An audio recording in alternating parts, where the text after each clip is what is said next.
Good evening, everybody, and welcome to this evening's class, which is called the Kabbalah of Sticks and Snakes. This week is Parshas Va'era, and there is a fascinating episode in the Chumash this week, in Rabbi of the Parsha. Let me just read you through the actual words of the Chumash, and you'll get a flavor for exactly the subject which we're going to discuss tonight. So this is the Parsha of Va'era, Rabbi, chapter 7, verse 8. Vayomer Hashem al Moshe ve'al Aaron leimor. God said to Moshe and to Aaron, saying, Ki yedaber aleichem paroi leimor. When Paroi speaks to you, saying, Tnu lachem moifes, prove yourselves with a miracle.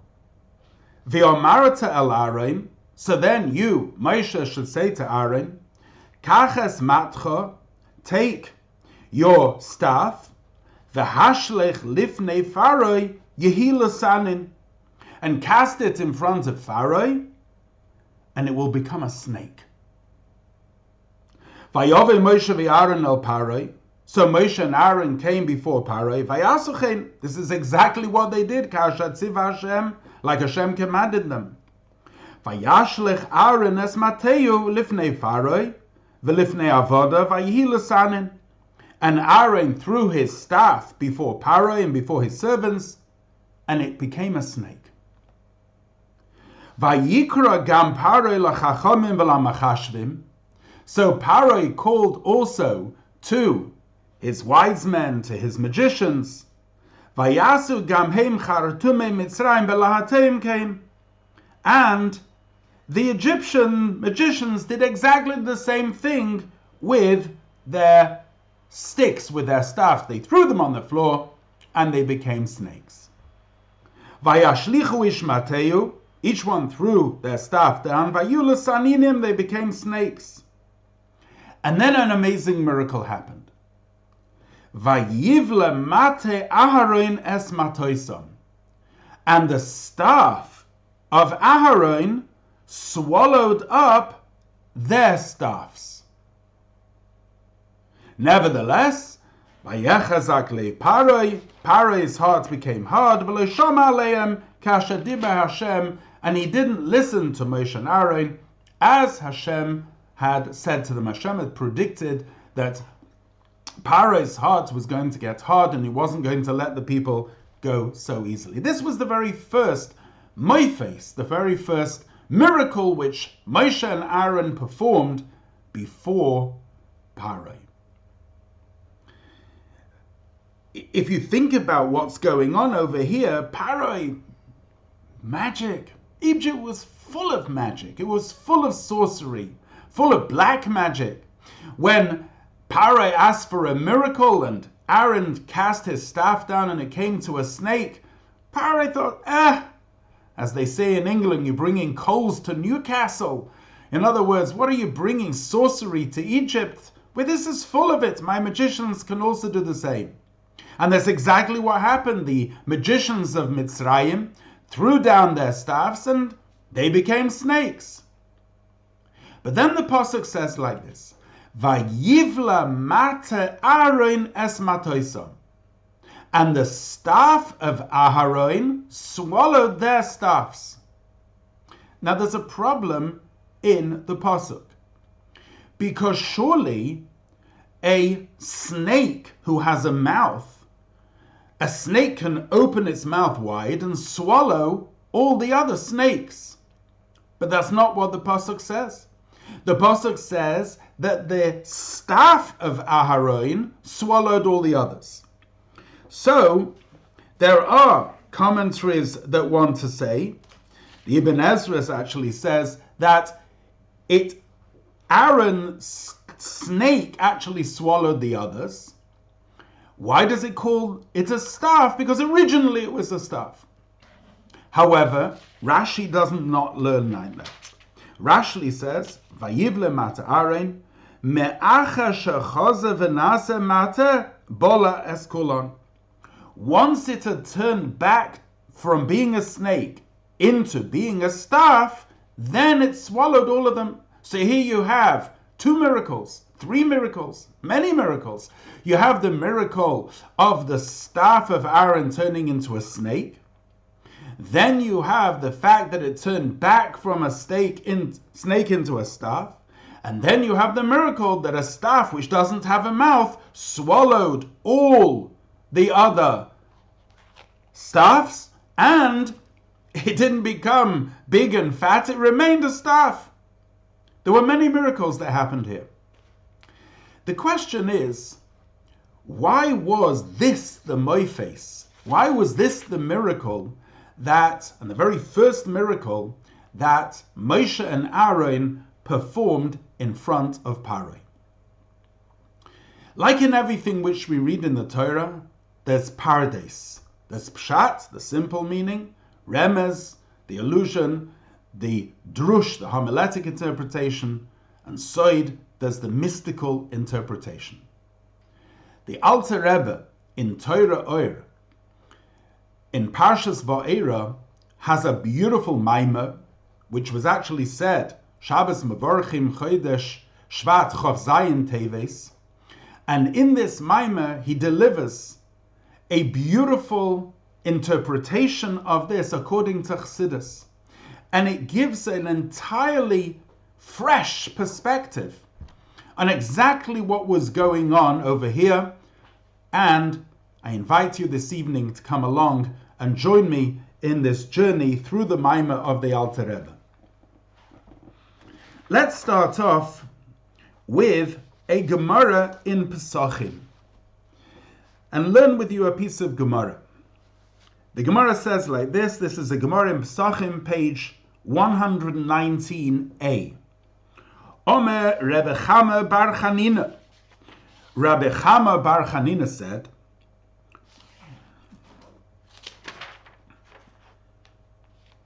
I apologize. Omer Rav Yehuda Rama Shmuel. Rav Yehuda said in the name of Shmuel, Kol Kesev v'Zov sheba'olam Yosef liktoi v'havia leMitzrayim.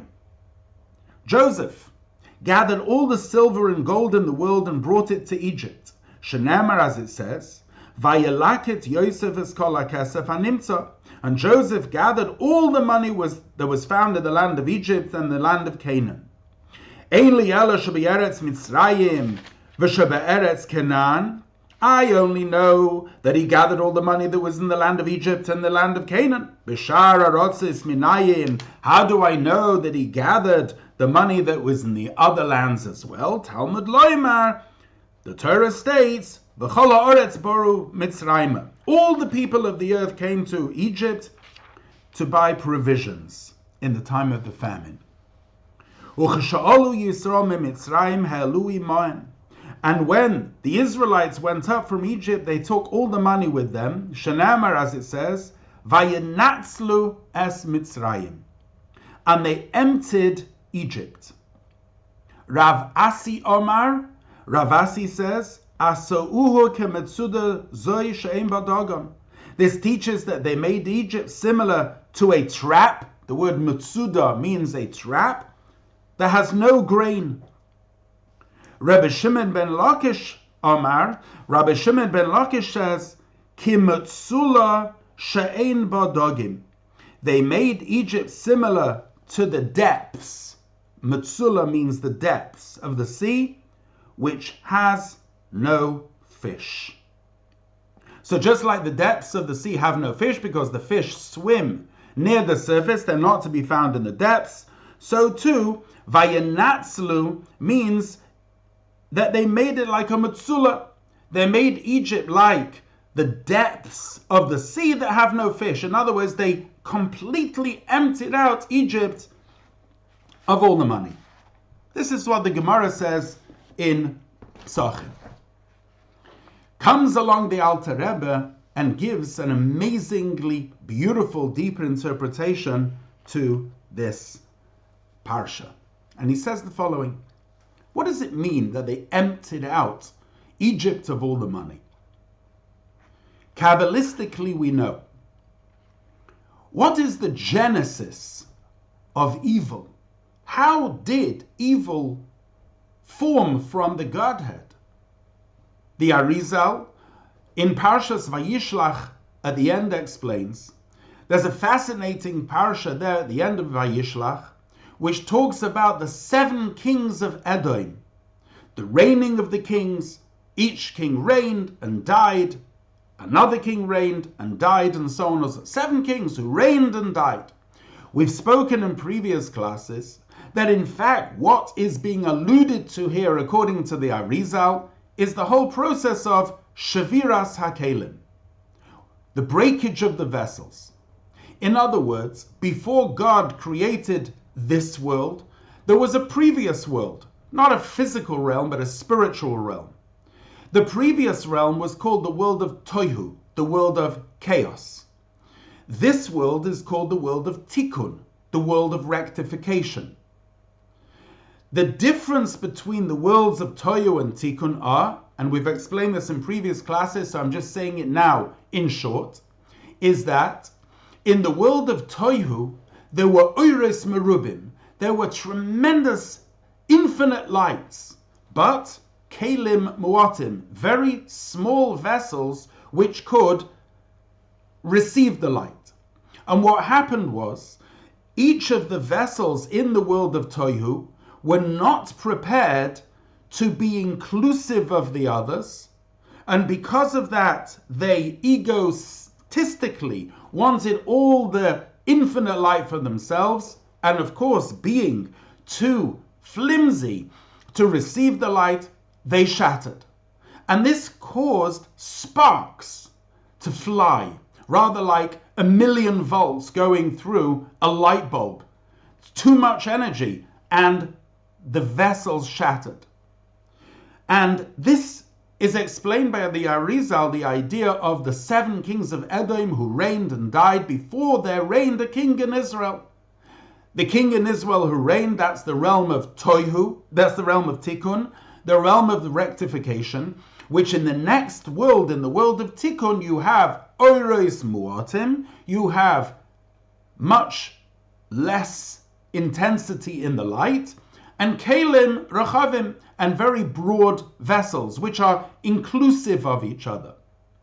So it's explained in Chassidus that the root of evil is rooted in the egocentric nature of the Kelim, of the vessels in the world of Tohu. Because they were not inclusive, they were exclusive, therefore they shattered.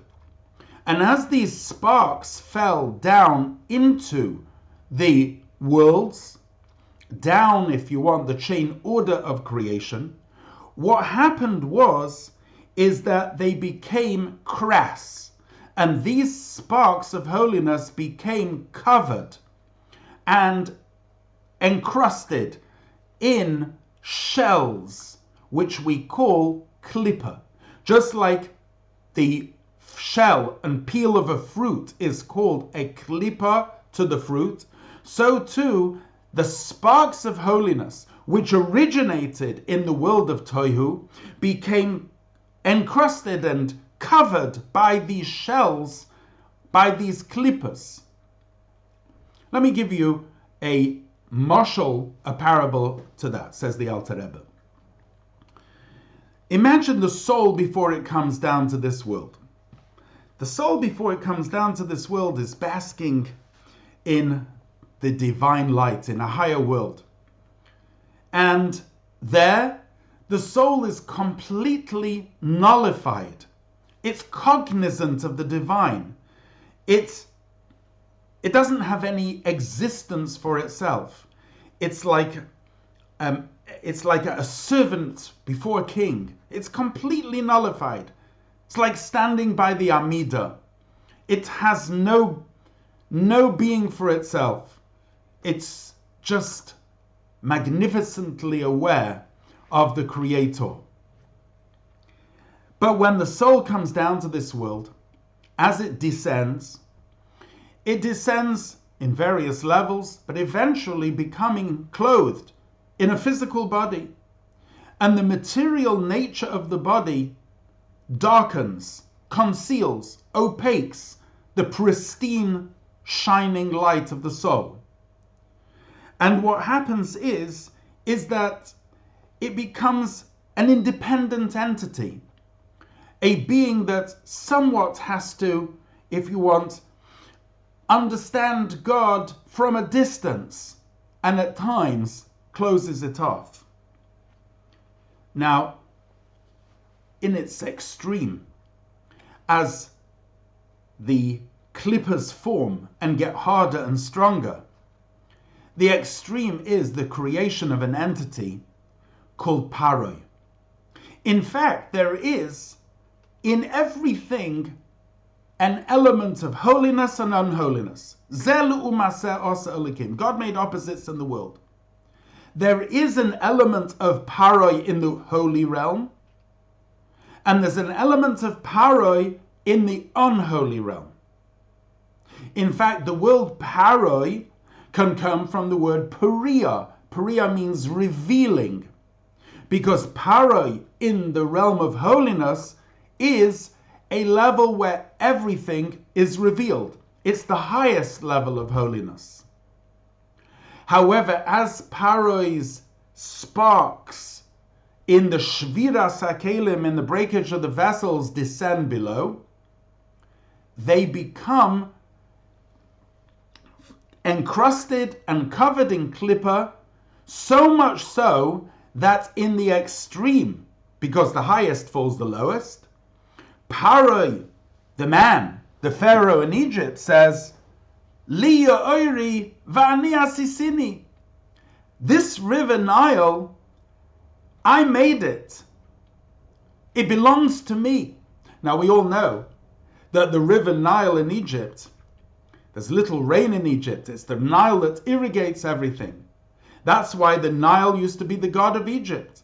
And in fact, the Pharaoh said, Li yo'ori, it belongs to me. I made the Nile. In other words, he was the greatest, if you want, anti-God. Pharaoh said, Lo yodati et Hashem. I don't recognize or know God. In fact, the root of the word Paroi, we said beforehand that it was from the word priya, meaning revealed, but it can also come from the word oiref, which means the neck, because Paroi turned his back on God. He denied the existence of God. That's the greatest and strongest klippa. Now, in order to reveal the spark of holiness that is within Egypt, that was in Paroi, it's necessary to break the klippa. So imagine a nut with a shell. In order to release the fruit within the nut, it's necessary to smash the shell, to break the klippa in order to reveal the fruit that is within. Let's now learn a different verse. A verse in Breakage. In the discussion in the Garden of Eden, it says the following. It says, these are the products of heaven and the earth when they were created. And then it says, talks about the Garden of Eden, and it says, V'nohar yotze me'Eden. A river went out of Eden, lahashkos es hagon, to water the garden. Umisham yiparet, and from there it divided. V'hoya la'arba roshim, and it became into 4 waters, 4 rivers. Shema echad Pishon, the first is Pishon, hu haseviv es kol eretz hachavilo asher shama zohav, the one that encircles the whole land of Chavila, where the gold is. That is identified with the river Nile. It says the name of the second river was Gichon, which runs around the whole of the land of Cush.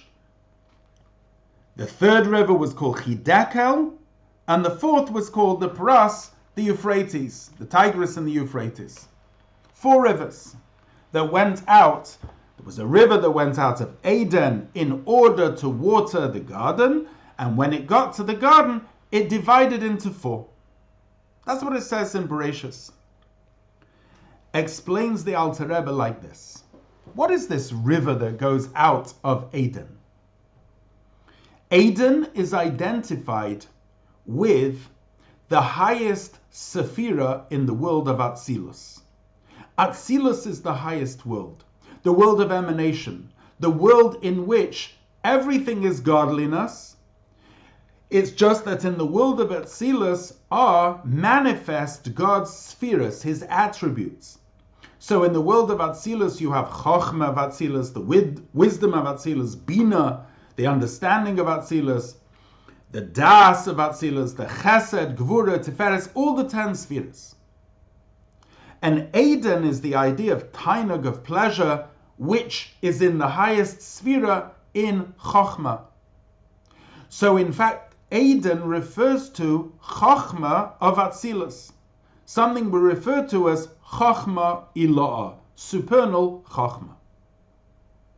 V'nohar, and a river went out of Eden, lahashkois es hagan, to water the garden. What is the Gan? What does the garden refer to? This is the Sphira of Malchus of Atzilus, the lowest Sephira in Atzilus. So the entire flow from Chochmah of Atzilus down through the Spheres into Malchus of Atzilus, and of course Malchus is the receptacle which receives the flow from all the higher Sephiros. This is called the Nohar, the river that goes out of Eden, lahashkois, to water the Gan, the river, the garden. And where is this garden? This garden is the Sphira of Malchus of Atzilus. Umisham yipared.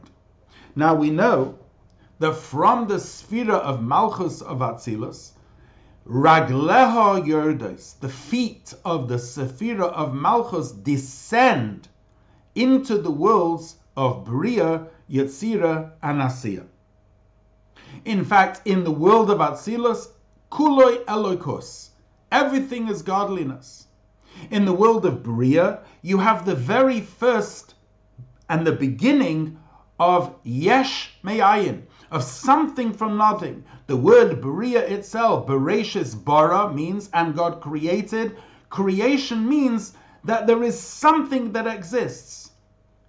Where does it come from? It comes from the ayin, it comes from the nothing. That's the word Bria. So as soon as you get over the transformation from Malchus and you go down into the world of Bria, Yisham Yipared, you go into the world of Pirud, of diversity, initially into 4 rivers, each of which has different length and quality. Some rivers have sweet water, others are salt, some are longer than the others. The flow which we're talking about over here is the godly light that descends into the lower worlds. And as it descends, it becomes opaque. And the sparks of holiness which descend into these worlds become, as we mentioned beforehand, covered in klipa, in shells. Now, in the first river, in the river of the Pishon, in that river, that was the river Nile, the Nilus.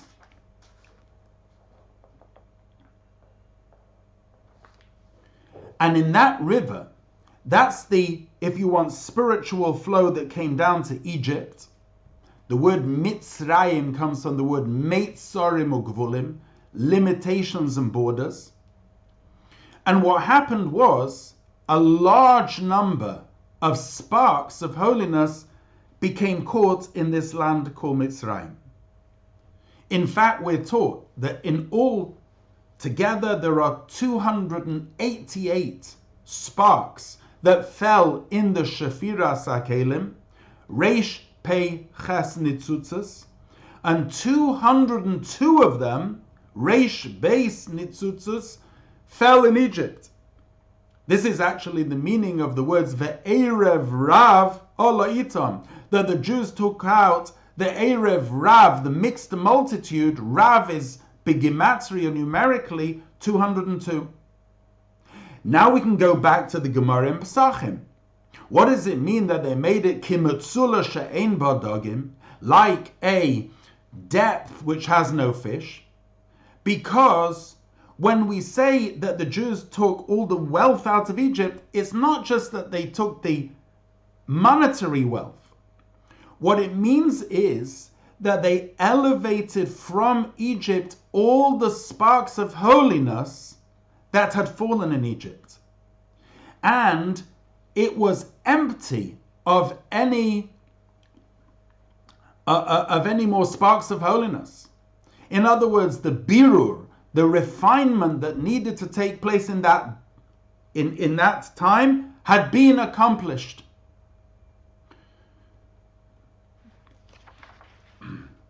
Now, in order to accomplish that, it's necessary to take paroi, to take the neck that turns on God and turn it around.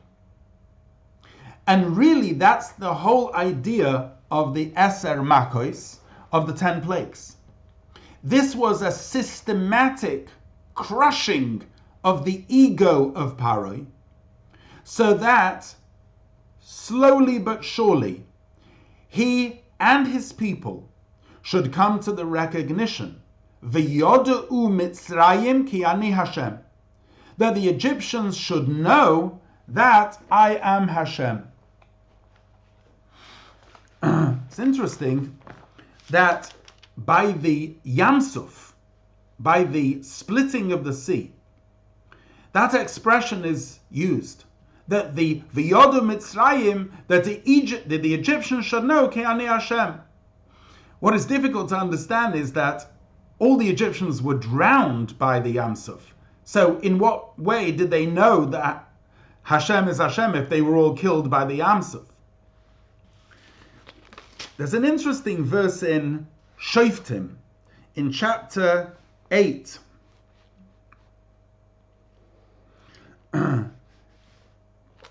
In chapter 8, verse 16. A story about Gidon and the men of Sukkos. You can look it up. Chapter 8, verse 16. There's a story there about the men of Sukkos not wanting to feed Gidon and his army whilst they were on their way to battle. And it says that Gidon punished them. And the pasuk says, Vayoida bohem es anshe Sukkos. Now the word Vayoida over here means he broke them, he thrashed them. It's interesting, therefore, that V'yodu Mitzrayim can be translated not only that the Egyptians should know, but it can be translated V'yodu Mitzrayim, and Egypt should be broken. The shell, the casing, the nut around the fruit should be broken, and then Mitzrayim, what's inside, the holy spark which is in, should recognize Ki Ani Hashem. That was the whole point of the breaking of the Egyptians. Sus v'roichvoi Rama vayam. A horse and its rider was drowned in the sea. The rider over here is the klippa. The klippa rides. And you've got to get rid of the rider, the markeves paroi, the chariot of paroi, what paroi rides on. Because ultimately, klippa has its source in kedusha, in holiness. And this is where we are all leading to in understanding that the very first miracle that Moshe and Aaron did when they went before Paroi was to throw down the staff and it should change into a snake. What is a matter, a staff? The word matter is the idea of hamshacha, drawing down. It's straight. And hatoya, and bending down or turning to the side. Same idea is mentioned in the idea of a shevet. A shevet is also, it means a tribe, but it also means a staff, like a koichva de shavit, a shooting star. It goes straight. It's brought down. The whole of Seder Hishtalshalus, the whole chain order of creation, is called a matter, is called a staff. A tannin, which is a snake, is the source of all klippas. The matter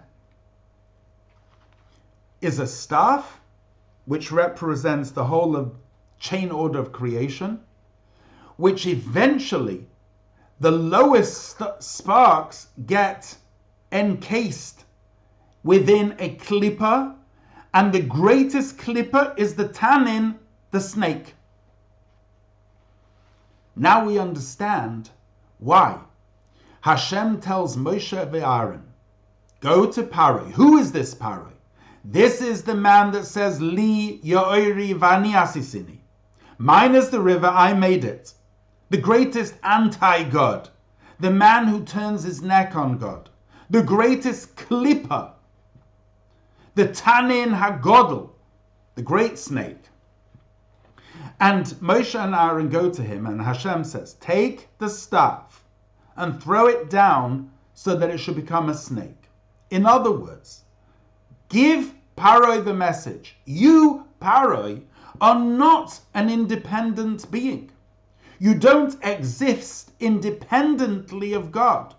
Klippa and all of its existence only exists because it derives ultimately its nourishment from Kedusha, from holiness, albeit from the back of holiness, from the Achoraim, and albeit in an extremely condensed and contracted manner, but nevertheless, ultimately, Klippa does not have any metzius, any being, any establishment for itself.